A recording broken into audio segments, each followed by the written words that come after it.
I'm Jan Luther, the Ego Tamer. You know the ego, right? It's that little voice in the back of your head that makes you focus on fear and self-loathing and creates anxiety all the time. Well, my goal as a professional coach is to help you learn to recognize that voice and to provide you with tools for taming the ego. And today I want to introduce you to my favorite tool of all time. I've been working on this tool for over 6 years, and it's my new book, Grief is Mourning Sickness. I think that you'll find that this book can become your emotional first aid handbook. I think we'd all agree that the time to learn CPR is before someone is lying on the floor in front of you unconscious. And I believe the same is true of learning how to deal with life's grief. Before the trauma, before the loss, before the change and chaos, wouldn't it be nice to know what to expect and what to do? And that's what Grief is Mourning Sickness is all about.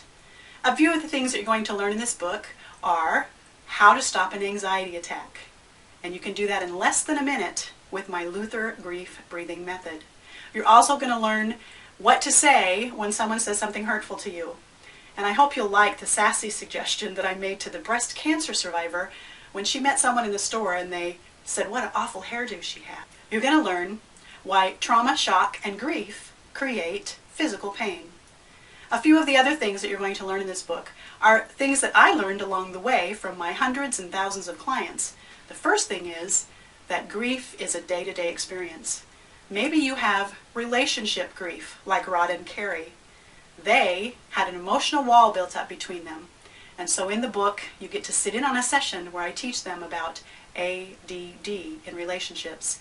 And here's a spoiler alert. If you're in a relationship, you have some of this, and this might be helpful for you. What about grief at work? I teach about Dave and what he did after his wife died and how he went back to work, and it was certainly not business as usual. In fact, you probably understand that when you have a major trauma or distress in your life, your body may show up at work, but your mind and heart are somewhere else. And if your HR department doesn't have some kind of a support system in place for your employees, you're part of the $75 billion that are lost every year due to grief. Maybe you've had a health crisis and you've been diagnosed with cancer or Parkinson's disease or MS.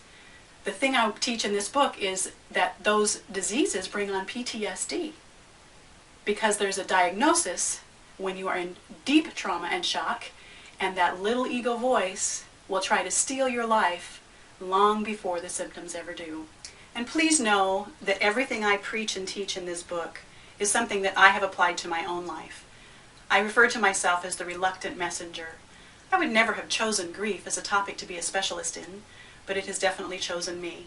And I hope that the things I offer you in this book will help you overcome your trauma, your loss, and your change, and that you will reach out to the people in your life who you know have been struggling with the same, especially those people who've been stuck in grief for 10, 15, 25 years, and they don't know what to do about it.